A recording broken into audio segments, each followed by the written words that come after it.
Okay, so here class, so make sure the current class, no? The unit is meters, no? So just type units, enter,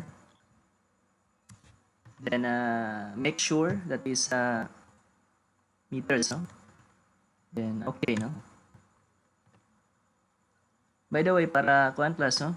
You will have easier time. Actually, you can use your kuan, no? Kana siyang previous files, no? Tapos siyang let's say the file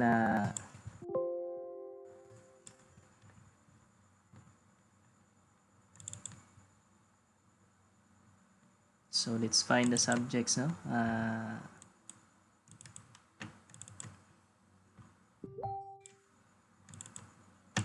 Okay, so for example, this one, no? You already have the previous file, no? So you can kuan class, no? Save that one, no? Save as, and then just rename, no? Like FE, no? So FE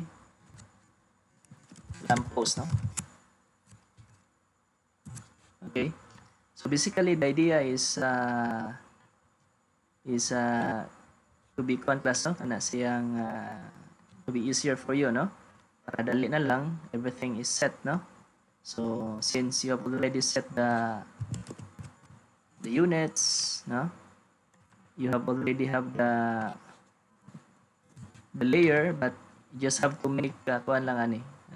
You have to rename lang the layer, no? Okay. We're not going to use naman this kuan objects, no? Different plate man siya. And then but definitely in terms of kuan class kana siyang like lines, no? CH, no?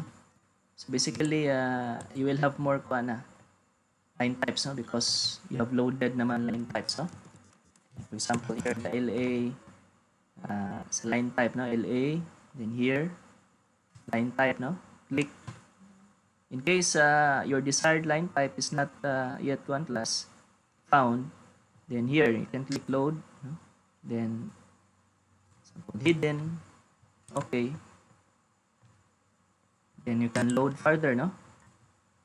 Phantom lines or center lines, no? You find other, no? Okay and okay. So select line.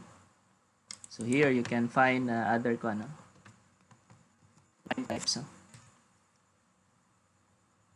Okay.